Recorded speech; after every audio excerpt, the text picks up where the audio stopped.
ये कहानी है गोजरा के एक छोटे से गांव की, जहां 1 साल के मासूम बच्चे की लाश कब्रिस्तान से बरामद हुई। वो नन्ही जान जिसकी मुस्कुराहट अभी दुनिया ने देखी भी ना थी, जुल्म की तारीकियों में दफन कर दी गए।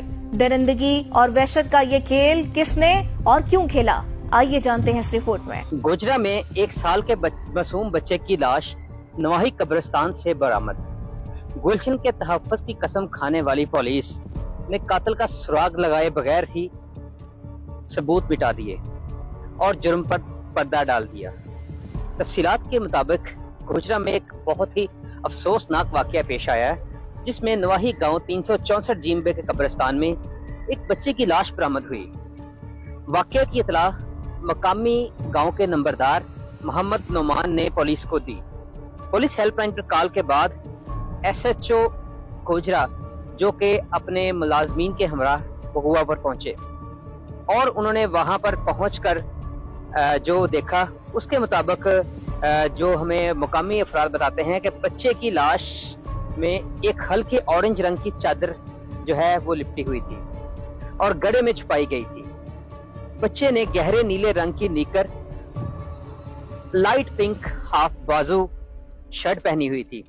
लाश जो थी बाजार 1 से 2 दिन पुरानी लग रही थी। ताहम पुलिस ने मौका पर लाश को देखने के बाद इसे नामालूद करार देकर ना उस लाश का पोस्टमार्टम करवाया, ना DNA करवाया और बगैर किसी चीज से करवाए बच्चे की लाश को दोबारा दफना दिया गया। उसने मुकामी अफराद ने इस चीज का जिक्र भी किया कि बच्चे की लाश को बगैर गुस्ल, बगैर कफन, बगैर जनाजे के दोबारा दफन किया जा रहा है, मगर वो कुछ बोल ना सके।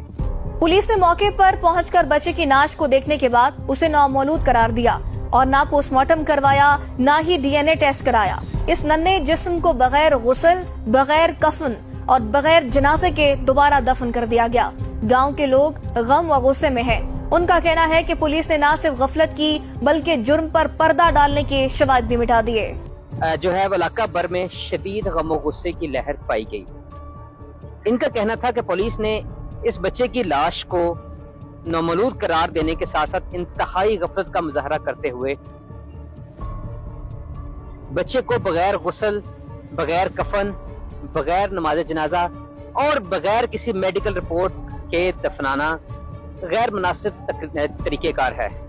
दफन करने की जो ये सारी वारदात है, ये बज़ाहिर बेहुरमती और कातलों और अगवाकारों को बचाने के लिए इक़दामात किए गए हैं, जिस पर जिम्मेदारों के खिलाफ